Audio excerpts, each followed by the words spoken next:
मुझे इस बात की प्रसन्नता है कि आज हमारी बहनों के खाते में पैसे डालने के लिए मैं मंडला जा रहा हूं। मंडला हमारा आदिवासी अंचल का बहुत सुंदर जिला है।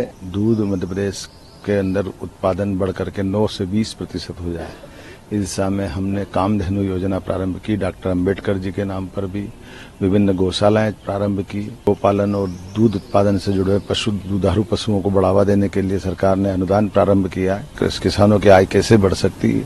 हमारा राज्य कृषि आधारित राज्य है, स्वाभाविक रूप से इसमें बहुत संभावना है और हम पूरी ताकत के साथ इस दिशा में आगे बढ़ रहे हैं। मुझे इस बात की प्रसन्नता है कि आज हमारी बहनों के खाते में पैसे डालने के लिए मैं मंडला जा रहा हूं।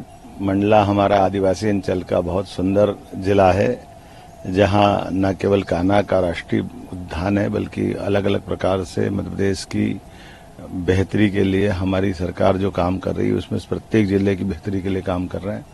वहां सामूहिक विवाह भी है।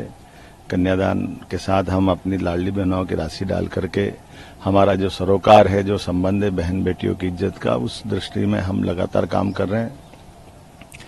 मुझे ये कहते हुए भी आनंद है कि हमने अपने राज्य के अंदर दूध उत्पादन को लेकर जो काम कर रहे हैं, और खास करके हर गांव, गली, मोहल्ले, स्थानों पर दूध के उत्पादन को बढ़ावा देते हुए भगवान कृष्ण के काल को पुनर्स्थापित करने के लिए हम लोग काम कर रहे हैं।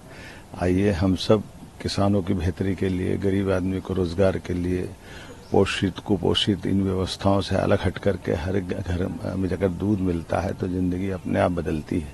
ऐसे में दूध मध्य प्रदेश के अंदर उत्पादन बढ़कर के 9 से 20% हो जाए, इस दिशा में हमने कामधेनु योजना प्रारंभ की। डॉक्टर अंबेडकर जी के नाम पर भी विभिन्न गौशालाएं प्रारंभ की।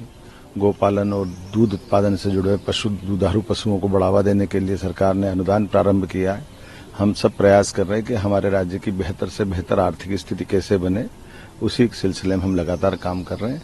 कल ही मध्य प्रदेश सरकार की कैबिनेट से हमने कृषि, खासकर किसान आधारित नीति का अनाउंसमेंट किया है। हमने ये चारों चैप्टर एक तरह से यशस्वी प्रधानमंत्री की भावना के अनुसार पुनर्स्थापित करने का प्रयास किया। किसानों की आय बढ़ाने के लिए पशुपालन, कृषि उत्पादन, कृषि के प्रसंस्करण की इकाइयां, औद्योगिक इकाइयां, मत्स्य पालन, सभी प्रकार के क्षेत्रों से किसानों की आय कैसे बढ़ सकती है।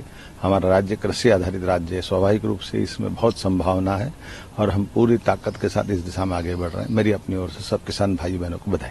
मुझे इस बात की प्रसन्नता है कि आज हमारी बहनों के खाते में पैसे डालने के लिए मैं मंडला जा रहा हूं।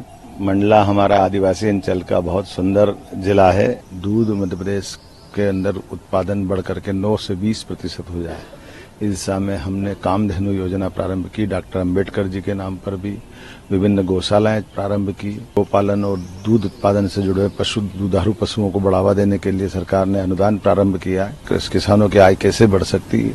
हमारा राज्य कृषि आधारित राज्य है, स्वाभाविक रूप से इसमें बहुत संभावना है और हम पूरी ताकत के साथ इस दिशा में आगे बढ़ रहे हैं। अगर आप ये वीडियो YouTube पर देख रहे हैं तो हमारे चैनल को सब्सक्राइब करें और बेल आइकन को दबाना ना भूलें। अगर आप Facebook पर ये वीडियो देख रहे हैं तो हमारे पेज को लाइक करें।